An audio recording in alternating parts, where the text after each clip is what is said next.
नमो अरिहन्ताणं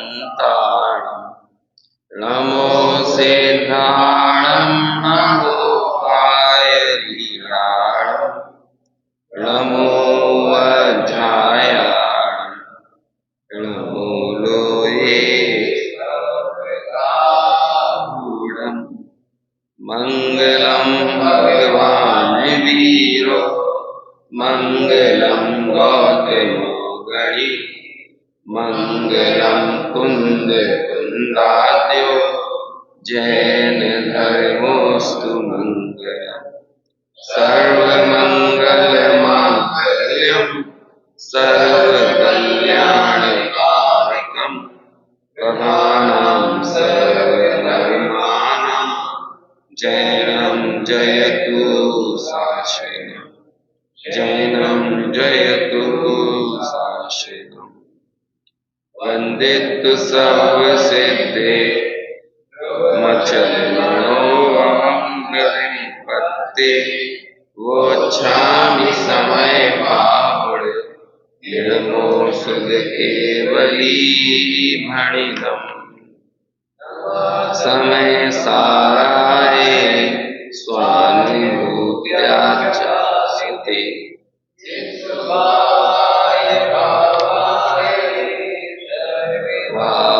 भावांतरच्छेदे। ये गायक संकर दोष का निराकरण करने वाली और जितेंद्रिय जिन उनका स्वरूप बताने वाली, साथ ही साथ निश्चय स्तुति की वास्तविकता को समझाने वाली ये 31 नंबर की गाथा, जिस पर अपनी विगत 2 दिनों से चर्चा चल रही है। गाथा और गाथा के सामान्य भाव पर तो अपन ने चर्चा की। अभी टीका के आधार से इस चर्चा को आगे बढ़ाना है। टीका पढ़ें उससे पहले एक बार और अपन इस गाथा को पढ़ते हैं, फिर टीका के आधार से चर्चा करेंगे। जो इंद्रिये जनिता प्राण सहावादियं मुणदि आदम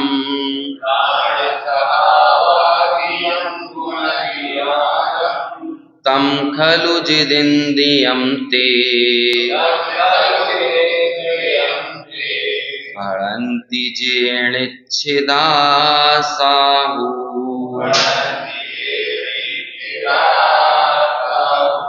पद्यानुवाद।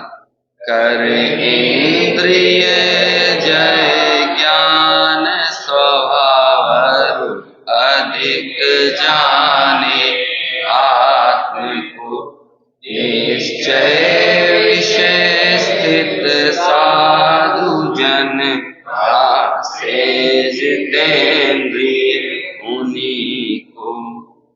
गाथा का अर्थ तो समझ में आ गया होगा।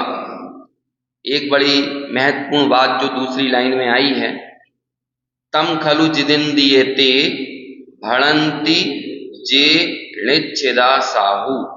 साहु का मतलब यहाँ पर साधु पुरुष, जो एक तो साधु परमेष्ठी हैं उन्हें भी साधु कहते हैं, दूसरे जो सज्जन पुरुष होते हैं, लोक में तो सज्जन उसे कहते हैं कि जो सामान्य सद्गुणों से युक्त हो, लेकिन आगम की भाषा में अंतरात्मा ही सज्जन है। जैसे सत्य की खबर हो वो ही सज्जन है, सत्यजन ऐसा बोलते हैं ना। या तो सम्यक मार्ग पर चलने वाला सज्जन है, नहीं तो सत्य की यानी सत्ता की, अपनी सत्ता की खबर रखने वाला वो सज्जन है। और ऐसे सज्जन और साधु वही अंतरात्मा के लिए ही प्रयोग किया जाता है। तो साधु यानी सज्जनों को जितेंद्रिय, जिनेंद्र भगवान तभी भाषित हो सकते हैं। कब भाषित हो सकते हैं? जब वो आत्मा को यानी ज्ञान को अन्य सबसे ज्यादा जाने। णाण सहावादियम मुणदि आदम की जो ज्ञान स्वभाव को, आत्मा के ज्ञान स्वभाव को अन्य सबसे ज्यादा जाने और अन्य सबसे ज्यादा लगना ज्ञान स्वभाव, यही इंद्रियों को जीतना है। और जब तक आपको इंद्रियां और इंद्रिय के विषय ज्यादा लग रहे हैं, तब तक तो आत्मा हमें हल्का लग रहा है, ज्ञान स्वभाव हल्का लग रहा है। और जिसे ऐसा लग रहा है उसे जितेंद्रिय भासित ही नहीं होते, उसे जिनेंद्र भगवान भासित ही नहीं होते। तो जिनेंद्र भगवान भासित किसको होते हैं कि जो ज्ञान स्वभाव को ज्यादा जानता है। ज्यादा जानता है मतलब ज्यादा जानता है अनावश्यक बढ़ाना नहीं है, ज्यादा जानने का मतलब क्या है, जो विशेषता जो प्रमुखता किसे ज्यादा देता है, ज्ञान को ज्यादा प्रमुख करता है। ऊर्ध्व किसे करता है, जिसकी प्रायोरिटी क्या है, ज्ञान स्वभाव है ना। मैंपना कहाँ स्थापित करता है, ज्ञान स्वभाव में। यहां पर मूल रूप से तो वो एकत्व, ममत्व और कर्तृत्व भोक्तृत्व जो अभी तक पर द्रव्य के साथ स्थापित कर रहा था जीव, उसका संपूर्ण एकत्व किसमें है, ज्ञान में है। ममत्व भी किससे है, ज्ञान में है। और कर्ता भी किसका है, ज्ञान का है। और भोगने वाला भी किसका है, ज्ञान का। इसे ही बोलते हैं ज्ञान स्वभाव ज्यादा लगना। अब टीका अपने यहां पढ़ते हैं। गे ज्ञायक संकर दोष पता चल गया ना। गे मतलब जो जानने में आता है और ज्ञायक मतलब जो जानने वाला है। ये दोनों सदा काल भिन्न भिन्न हैं। ज्ञायक हमेशा अलग है और गे हमेशा अलग है, लेकिन गे और ज्ञायक को साथ में मिला देना यही गे ज्ञायक का संकर दोष है। ज्ञान में गे जानने में आते ही हैं, लेकिन जानने में आते हुए गे ज्ञान से हमेशा भिन्न होते हैं। लेकिन जब हमें ऐसा लगने लगे कि वो गे ही ज्ञान हो गए, तो यही क्या हो गया, गे ज्ञायक का संकर दोष हो गया। किसे होता है ये, कौन है मिथ्या दृष्टि है ना। जब तक हो रहा है, जब तक अनादि संसार से जब तक हमें ऐसा लगता है कि हम इससे अलग कुछ नहीं है, हम इन इंद्रियों से अलग कुछ नहीं है ना। और इंद्रियों के तीन अर्थ यहां पर किए हैं, द्रव्येंद्रिय, भावेंद्रिय और इंद्रिय के विषय, तब तक ये गे ज्ञायक संकर दोष चल रहा है। हाँ।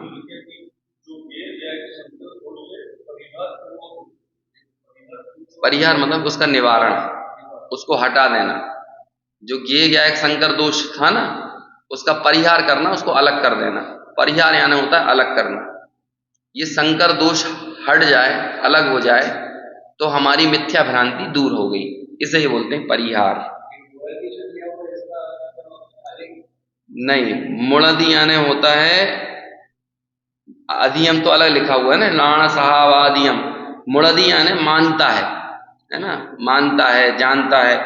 आदम मुणदी, ये मुणदी, जानदी है ना, पिच्छदी, इस तरह के बहुत सारे शब्द आते हैं, वो जानने मानने इसके अर्थ में आते हैं। तो मुणदी यानी या तो मानता है या जानता है। हाँ, ये देखो उसका संस्कृत पढ़ लिया करो नीचे, या इंद्रियाणि जित्वा ज्ञान स्वभावादिकम जानाति, ये लिखा ना, जानाति आत्मानम। ये बिल्कुल प्राकृत का हुआ संस्कृत है। तो मुणादि का मतलब क्या हो गया, जानाति, जानता है। चलो टीका। जो द्रव्येंद्रियों, भावेंद्रियों तथा इंद्रियों के विषयभूत पदार्थों को, तीनों को अपने से अलग करके समस्त अन्य द्रव्यों से भिन्न अपने आत्मा का अनुभव करता है। अब देखो, लाण सहावादियम का क्या अर्थ निकला, अन्य सब को अनुभव नहीं करता है। अनुभव नहीं करता है का मतलब ये हुआ कि मैं रूप से अनुभव नहीं करता है। जानने में तो अन्य पदार्थ आते हैं, लेकिन अन्य पदार्थ जानने में आते हुए पदार्थ भी, उनमें मैं पने का बोध नहीं होता। मैं पना कहाँ लगता है, स्वभाव में। जैसे कल तुम प्रश्न कर रहे थे ना, भावेंद्रिय, हमारा जानना किससे हो रहा है, वो तो भाई अभी जब तक छद्मस्त अवस्था है तब तक तो भावेंद्रिय और द्रव्येंद्रिय दोनों ही काम करेंगी, तो इसमें कोई समस्या थोड़ी है। वो भावेंद्रिय और द्रव्येंद्रिय साधन भी कहने में आती हैं, लेकिन क्या भावेंद्रिय मेरा स्वरूप है। सवाल क्या है यहाँ पे, ये मूल गाथा का जो सार है, कथ्य है, प्रतिपाद्य है, वो क्या है, वो ये है कि वो भावेंद्रिय मैं नहीं हूं, वो द्रव्येंद्रिय मैं नहीं हूं।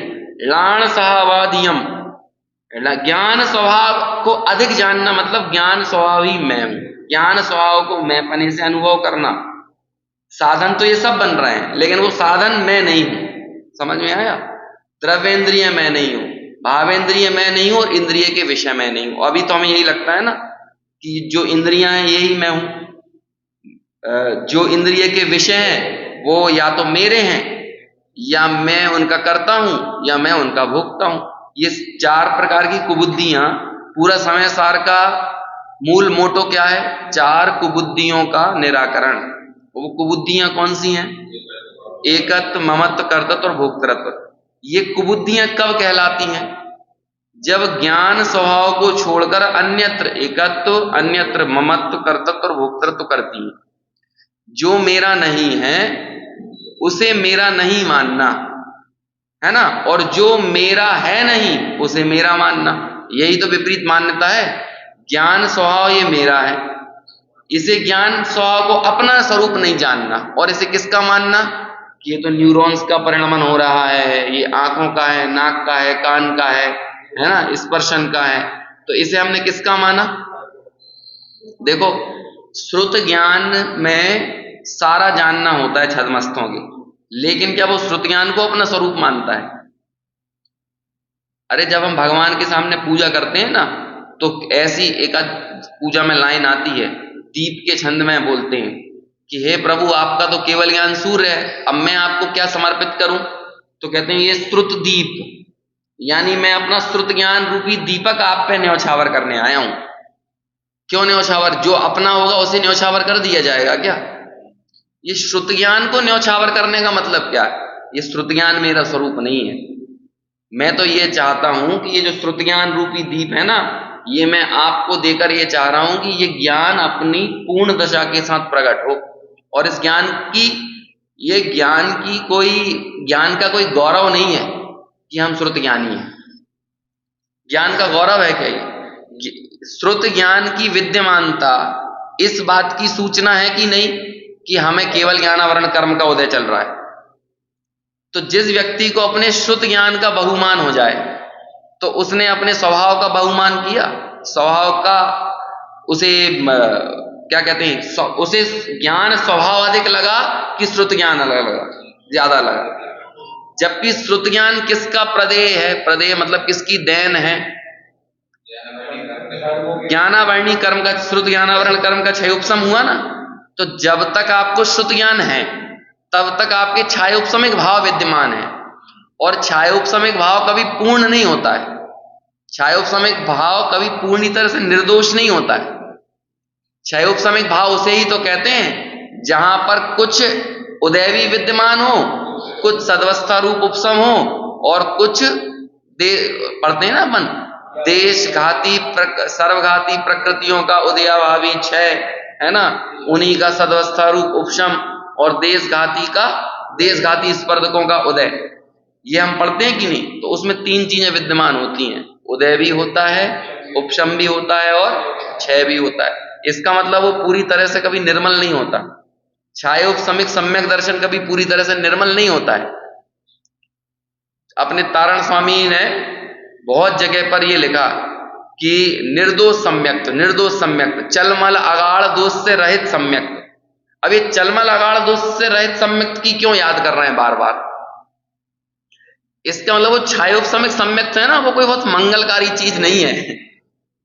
छायोपशमिक सम्यक्त जब तक विद्यमान है उसमें काय का उदय रहता है? छायोपशमिक सम्यक्त में दर्शन मोह का उदय रहता है। लेकिन कौन से दर्शन मोह का? वो दर्शन मोह सम्यक प्रकृति के रूप में उदय आ रही है। तो बोलो, सम्यक्त प्रकृति अच्छी चीज है क्या? सम्यक्त प्रकृति आत्मा का नेचर है कि कर्म का नेचर है? कर्म का भेद है। तो छायोपशमिक सम्यक्त को अभी हमने, फिर भी हम कह देते हैं, अब हम वर्तमान भूमिका में तो सब अच्छे हैं, अनपढ़ों के लिए तो सब पढ़े लिखे हैं, है ना, जैसे साइन करना आता है वो भी अच्छा है। तो ऐसे ही बहिरात्मा के लिए तो जो भी दशा है सब अच्छी है।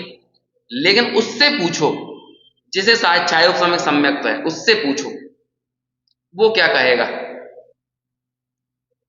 अपन ये मान के चलते हैं औपशमिक सम्यक दर्शन तो निरंतर रहता नहीं है, है ना। छायक सम्यक दर्शन पंचम काल में प्रकटता नहीं है। अभी तारण स्वामी को मानो कि छायोपसम्यक सम्यक तो था, है ना, जैसा कि अन्य और भी ज्ञानियों ने लिखा, ये अकेली उनकी बात नहीं है, ये योगेंदु देव वगैरह के और भी जगह पे बहुत सारे स्थानों पर मिल जाएगा ये प्रकरण। जो भी आचार्य इस तरह की बात करते हैं कि चलमलगाड़ दोष से रहित मेरे को निर्मल सम्यक की उत्पत्ति हो, तो वो क्या कह रहे हैं, इसका मतलब उनके जीवन में है वो चलमलगाड़ दोष। अब उनसे पूछो उन्हें छयोपसम सम्यक में कितना मजा आ रहा है। छयोपसमिक भाव उनके लिए उपादेय है। ऐसे ही हमारा ये छयोपसमिक ज्ञान, दादा से एक बार पूछा, छोटे दादा से, डॉक्टर साहब से, कि आप अपने जीवन से संतुष्ट हैं? भाई यहाँ पे आए थे, मेरे क्या कहते हैं दूरदर्शन में इंटरव्यू दिया था एक बार भोपाल में, 2016 की बात है, 9 साल पहले। तो मैंने उनसे पूछा कि आपको क्या लगता है, आप अपने जीवन से संतुष्ट हैं? आज लगभग 82 ईयर्स के थे वो, 82-83 ईयर्स के रहे होंगे तब। तो उनसे पूछा कि आप अपने जीवन से संतुष्ट हैं? 82 साल में आप अपने जीवन का मूल्यांकन कैसे करते हो? तब उन्होंने टीवी पर तो यही बताया, मैं 101% संतुष्ट हूं, है ना, कि मेरे जीवन में यदि मैं वकील बनता तो जीवन भर क्या करता, झूठ बोलने का, है ना, इधर का केस उधर करने का यही काम कर रहा होता। यदि मैं चार्टर्ड अकाउंटेंट होता तो मैं क्या कर रहा होता, काले धन को सफेद धन में बनाने के प्रयास कर रहा होता। यदि मैं नेता होता तो वोट मांगने के लिए 50 तरह के झूठ बोल रहा होता, कई तरह का ग्रहित मिथ्यात्व पुष्ट कर रहा होता। कहने लगे कि तुम कौन सी चीज बोलते हो कि यदि मैं वो होता तो जीवन को अच्छे से जी रहा होता। आज मैंने जो भी काम किया है, जिनवाणी ही पढ़ी है, जिनवाणी ही पढ़ाई है, इसी का चिंतन किया है, इसी को लिखा है और इसी को जन जन तक पहुंचाया है। इससे ज्यादा उत्तम कार्य तो कोई हो नहीं सकता, है ना। इसलिए मैं अपने जीवन से 101% संतुष्ट हूं। तो अब ये उन्होंने वहां तो बोला, अब अलग से जब बात हुई तो उन्होंने कहा देखो ये इस प्रश्न का दूसरा उत्तर ये हो सकता है, अभी मैं संसार में हूं ना, ये शरीर किस बात का प्रतीक है, संसार का प्रतीक है। मैं पंचम काल का मनुष्य हूं, ये कपड़े हैं ना शरीर पर तो ये क्या है, कपड़ों के बीच में संतुष्ट होना ये श्रावकों को शोभा देता है, घर के बीच में संतुष्ट होना ये श्रावकों को शोभा देता है। तो फिर क्या कहेंगे, अरे जब तक संयम नहीं है तब तक संतुष्टि कहां से आएगी। अब संयमियों से पूछो तुम संतुष्ट हो, तो संयमी क्या कहेंगे, अरे जब तक वीतरागता नहीं है तब तक कैसी संतुष्टि, जब तक पूर्ण वीतराग भाव नहीं है तब तक कैसा संतोष हो सकता। जिस भी किसी को ये लगता है ना कि हाँ हम बढ़िया है, हमारे जीवन में सब बढ़िया चल रहा है, वो सही तत्व को जानता नहीं है। जिसे अपनी अपूर्ण दशा में अच्छा लगने लगे, अपने इस अल्प ज्ञान में इसे ऐसा लगने लगे कि भाई मैं एकदम पूर्ण हूं, पर्याप्त हूं, जैसे ऐसा लगने लगे, इसका मतलब उस भी तत्व का ग्रहण नहीं किया। जैसे अपने वर्तमान ज्ञान में संतोष हो जाए, हम लोग थोड़ा सा निश्चय और तत्व को इसको हम समझ लिए, जिनवाणी को हम सही ट्रैक पर समझ गए, तो हमें ये लगने लगता है ना कि ये देखो ये सब तो कीड़े मकोड़े हैं, जो लोग ये समय सार नहीं पढ़ रहे, है ना। तो हमें ऐसा लगने लगा कि नहीं, अच्छा तो समय सार हमें मिल गया है, तो अब ये इतने में संतुष्ट हो जाने की बात है क्या, या इससे एक सीढ़ी और ऊपर चढ़ने की जरूरत है, फिर जब उस सीढ़ी पर पहुंच जाएंगे तो उससे और आगे जाने की जरूरत है। ये सब मैं इसलिए बता रहा हूं कि क्षयोपसमिक भाव कभी संतुष्ट होने लायक नहीं है।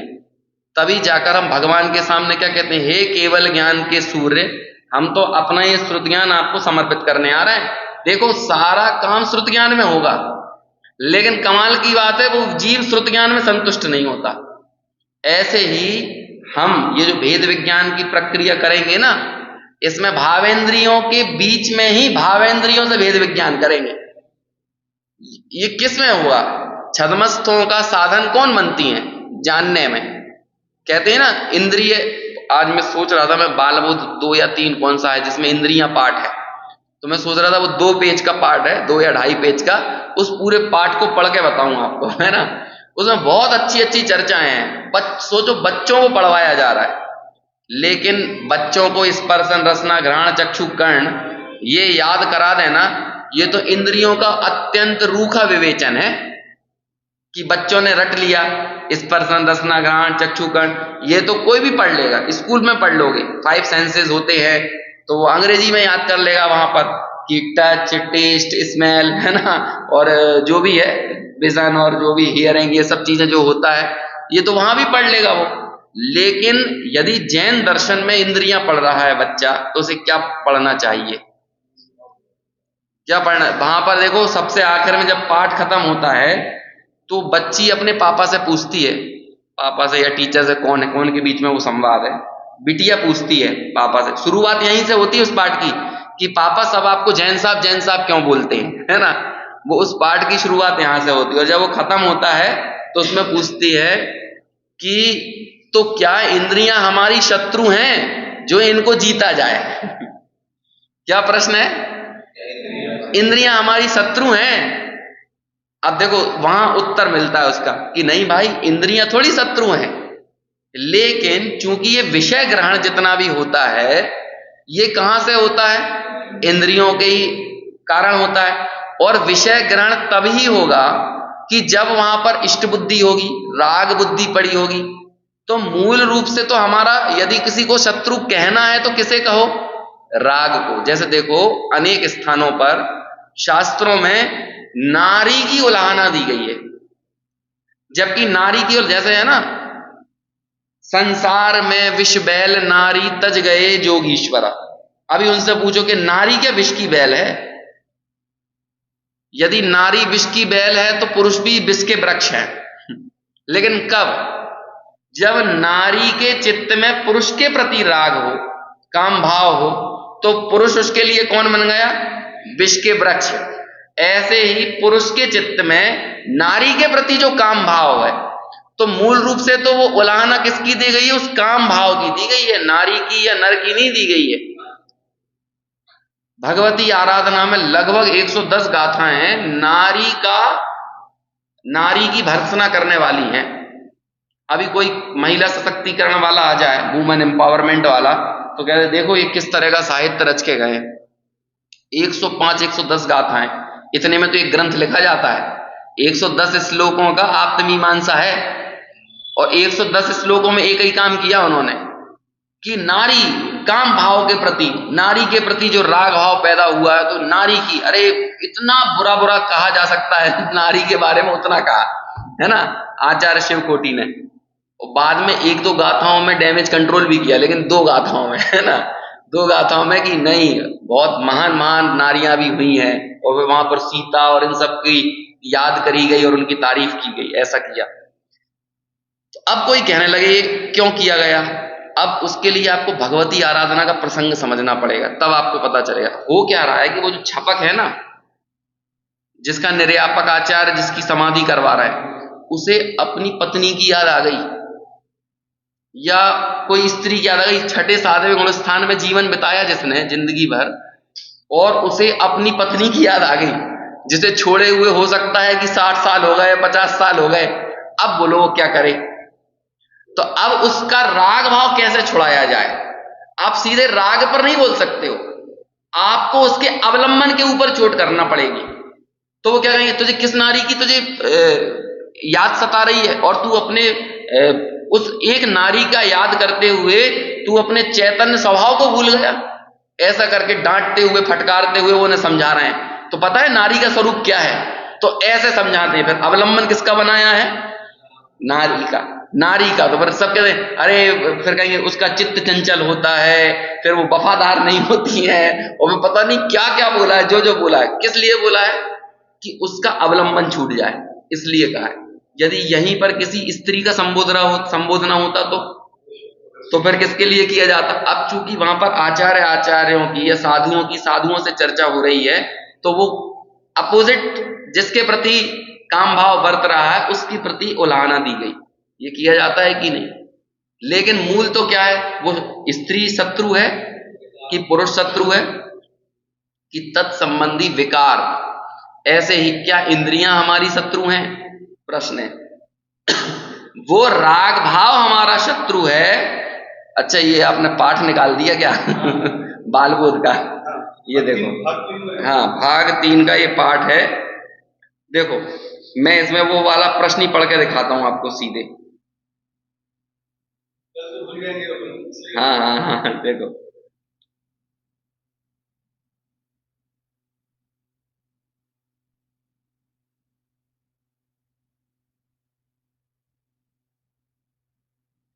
देखो मैं इसे पढ़ता हूं, आप सुनो, बहुत बढ़िया है ना।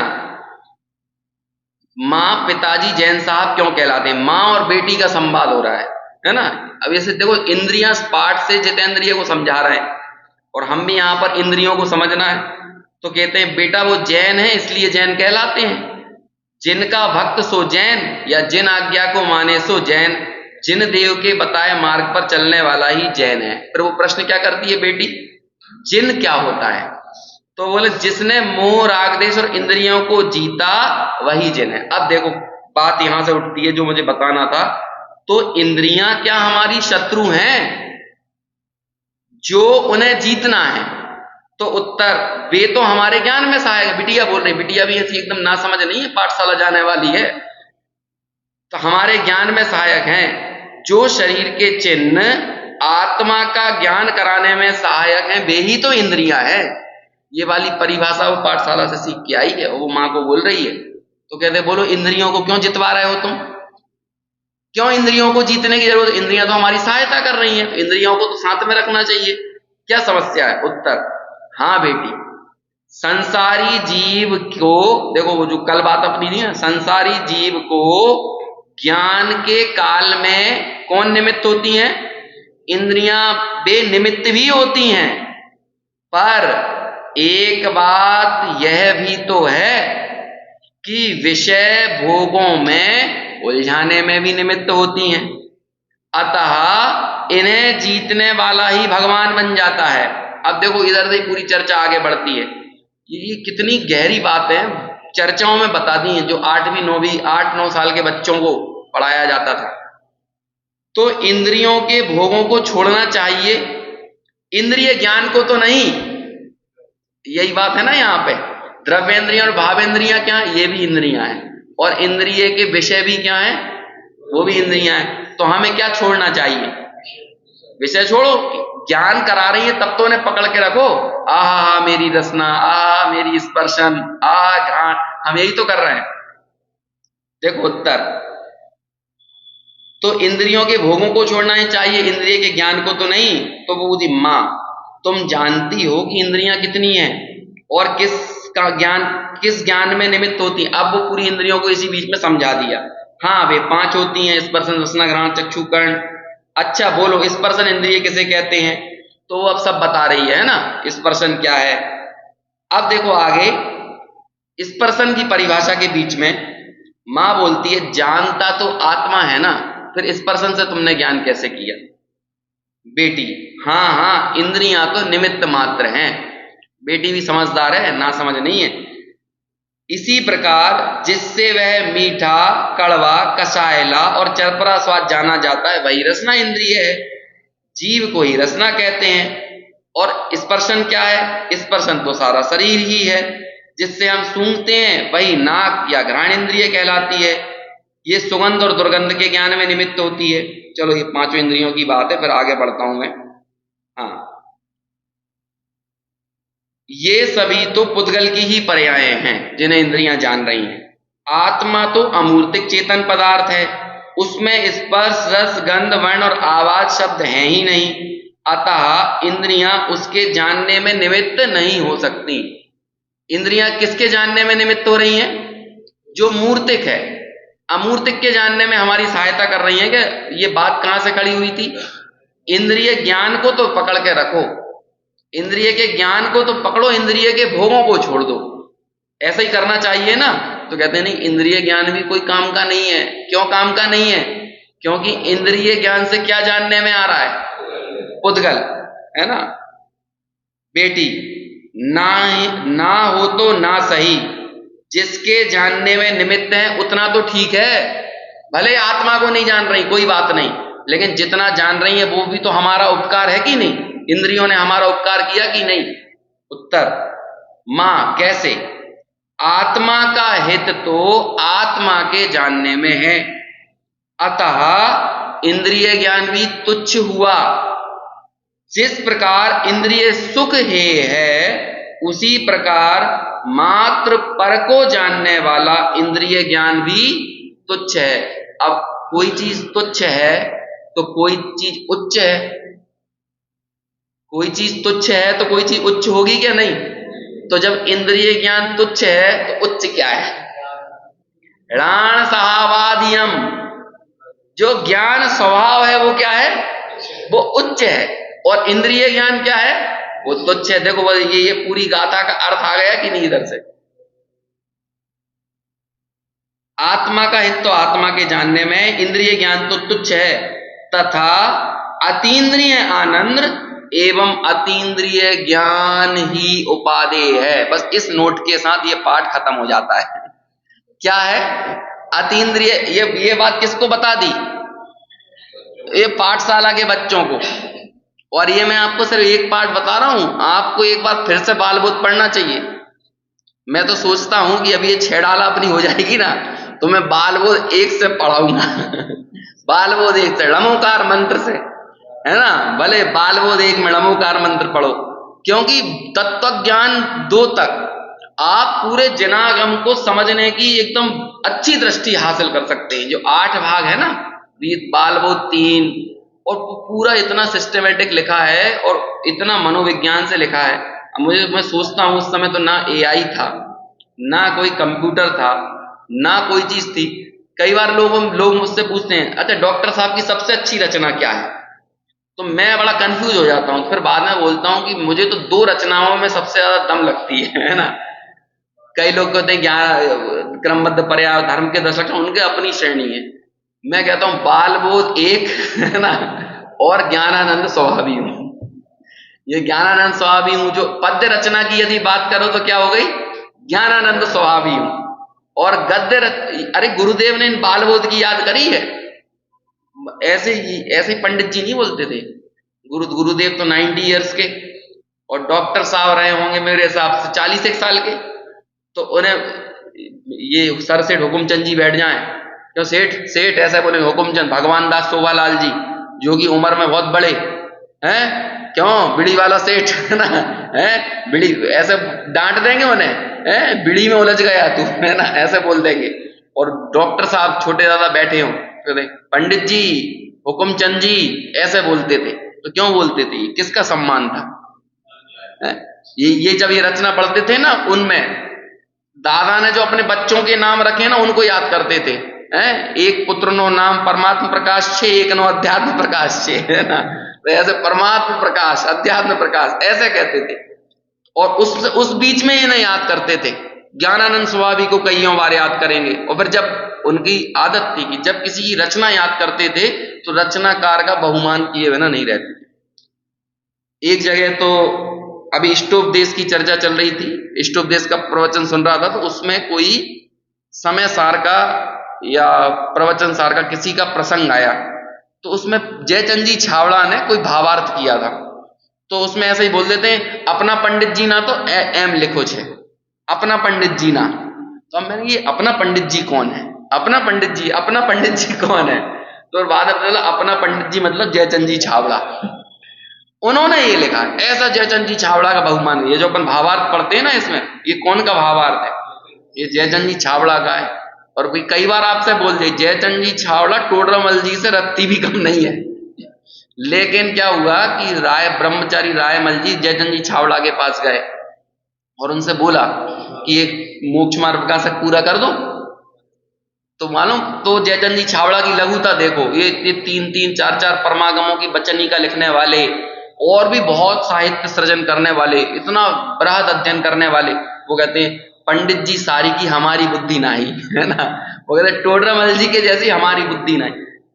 ज्ञान की ये विशेषता है, छद्मस्थों के जीवन में ज्ञान की ये विशेषता है कि उसे हमेशा अपनी लघुता भाषित होती है। ये विशेषता है ज्ञान की कि उसे अपनी लघुता भाषित होगी।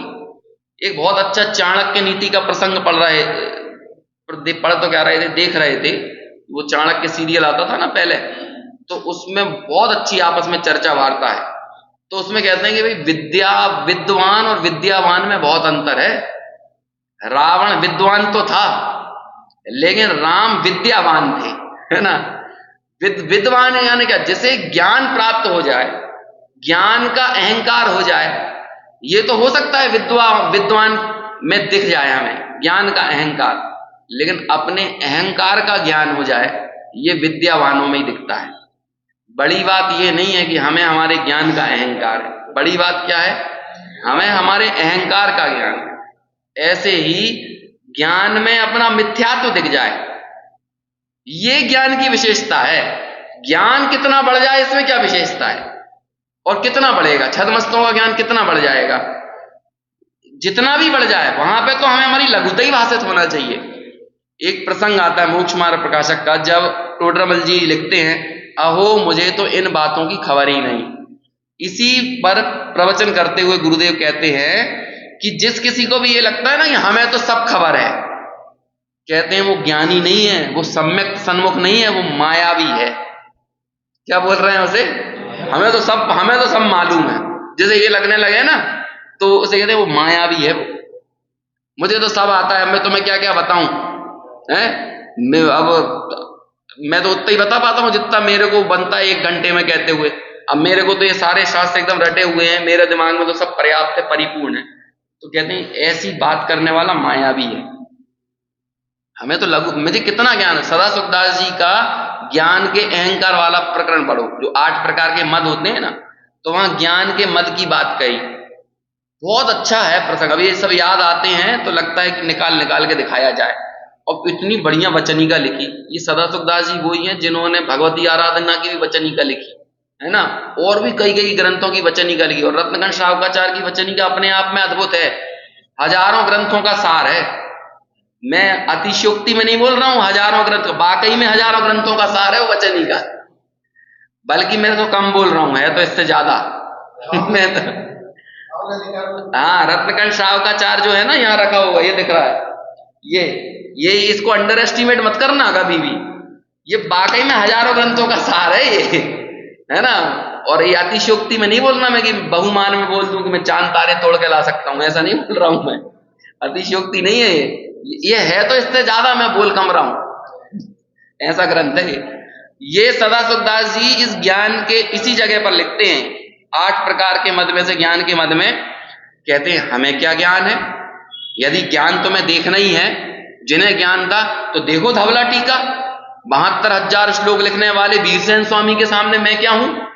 60,000 श्लोक प्रमाण क्या कहते हैं, कसाय पाहुड़ की जो टीका है ना, उसे लिखने वाले क्या जिनसेनाचार्य, देखना है तो उनको देखो, उनके सामने मेरी क्या है। 84 पाहुड़ लिखने वाले कुंदकुंदाचार्य के सामने मैं क्या हूं।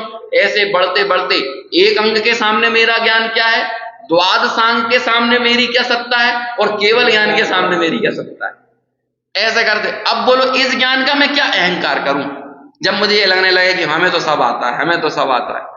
देखो क्षयोपशम ज्ञान अपने वर्तते हुए ही क्षयोपशम ज्ञान में कभी संतुष्ट नहीं होता है। ऐसे ही भावेंद्रिय और द्रव्येंद्रियों से होने वाले ज्ञान के बीच में ही भावेंद्रिय और द्रव्येंद्रिय से ज्यादा अपना ज्ञान स्वभाव लगना, ये जितेंद्रिय जिन होने का मार्ग है। बस इतनी सी बात है। भावेंद्रिय तो रहेंगी कब तक, जब तक छद्मस्त हो।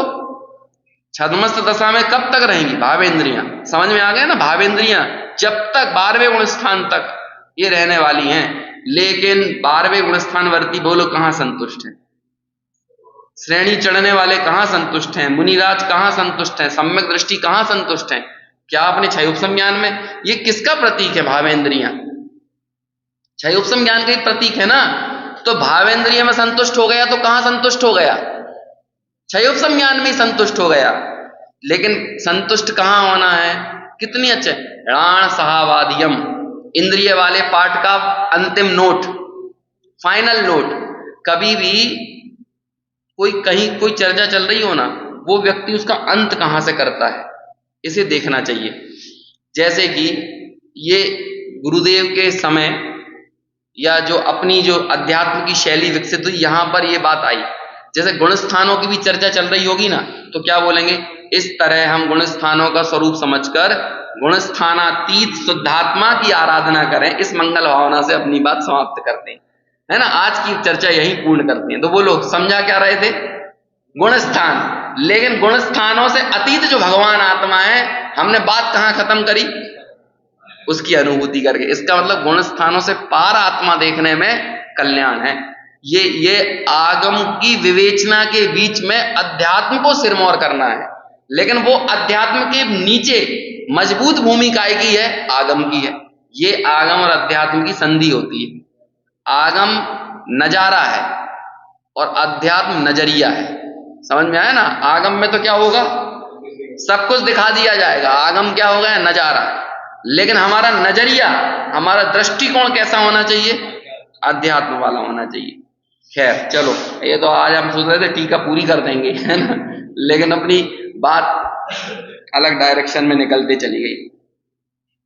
तो तीन तरह की इंद्रियां, द्रव्येंद्रिय और भावेंद्रिय और इंद्रिय के विषयभूत पदार्थ, तीनों को अपने से अलग करके समस्त अन्य द्रव्यों से भिन्न अपने आत्मा का अनुभव करना, यही हुआ णाण सहावादियम। अनुभव करता है वह मुनि निश्चय से कौन है, जितेंद्रिय है। साधु शब्द आया ना, तो मुनि, मुनि को ही संबोधित तो करेंगे। अनादि अमर्याद रूप बंद पर्याय के वश, है ना। एक एक विशेषण अपन को लग रहा होगा शब्द कठिन, लेकिन है नहीं। अनादि अमर्याद रूप, अमर्याद यानी क्या होता है, जिसकी कोई मर्यादा ना हो।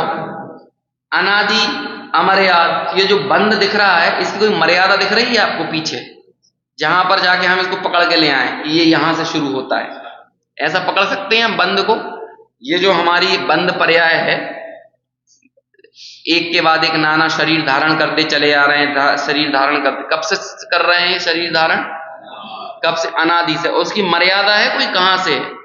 अच्छा, और यदि ये भेद विज्ञान नहीं हुआ तो आगे दिख रही है मर्यादा, कब तक रहेगी, जब तक भेद विज्ञान नहीं होगा। अनादि अमर्याद बंद पर्याय के वश, तो हम इसके वश में हैं, ये इंद्रियों के वश में। ये इंद्रिय धारण करने का सिलसिला कब से चल रहा है, अनादि से बंद पर्याय है, अनादि से शरीर है, अनादि से प्राण है। ऐसा कभी हुआ कि जब हमारा शरीर रहा हो प्राण ना रहे हों। 10 प्रकार के प्राण में न्यूनतम प्राण कितने होते हैं, कम से कम होंगे तो 4। उन 4 प्राणों में इंद्रिय में से एक स्पर्शन इंद्रिय कंपलसरी मिलती है ना। काय नाम का बल मिलता है, श्वासोच्छ्वास मिलता है और आयु मिलती है। तो शरीर मिला कि नहीं, इंद्रियां मिली कि नहीं। तो इंद्रियों की सत्ता भी कब से हो गई, अनादि हो गई। अनादि से दोनों बंद है।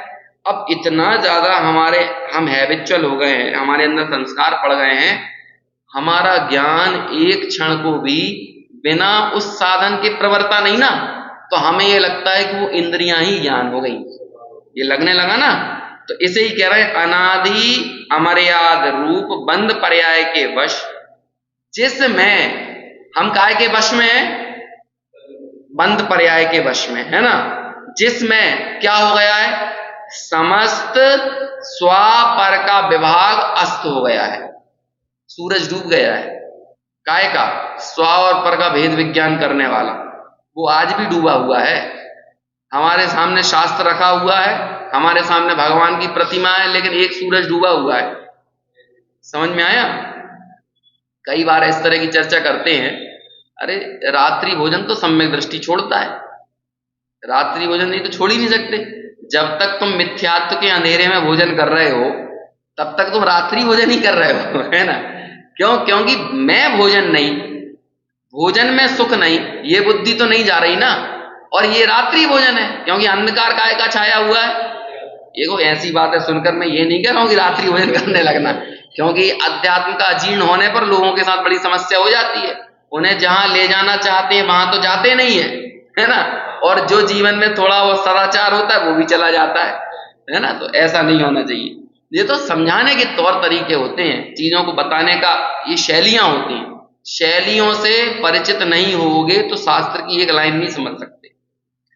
तो क्या अस्त हो गया है, स्व पर का विभाग अस्त हो गया है। अर्थात जो आत्मा के साथ ऐसी एक में एक हो रही हैं कि हमें भेद ही नहीं दिखाई देता। ये इंद्रियां और इंद्रिय ज्ञान और आत्मा का ऐसा एकत्व अनादिकाल से देखने में आ रहा है कि हमें ये अलग दिखाई नहीं देती। हम कैसे विचार करें? जैसे कल तुम्हारा प्रश्न था ना कि भावेंद्रिय से अलग ज्ञान क्या हो सकता है। चलो द्रव्येंद्रिय तो फिर भी समझ में आ गया, लेकिन भावेंद्रिय से अलग, भावेंद्रिय के क्या क्या है? भावेंद्रिय लब्धि और उपयोग, लब्धि और उपयोग। अब लब्धि और उपयोग से अलग ज्ञान को क्या देखें, बताओ क्या देखें? देख तो नहीं सकते आप, लेकिन मान सकते हो। क्या मान सकते हो?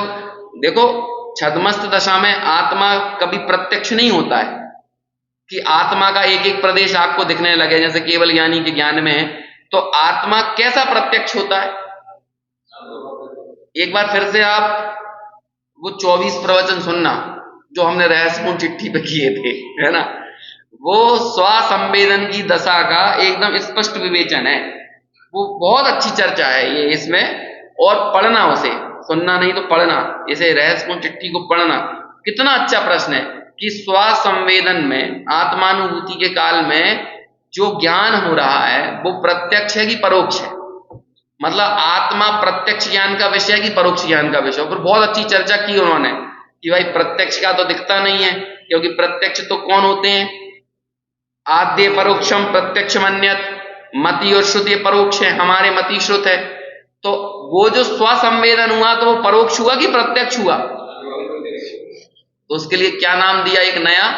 वो अनुभव प्रत्यक्ष है, वो स्वसंवेदन प्रत्यक्ष है, ऐसी चर्चा।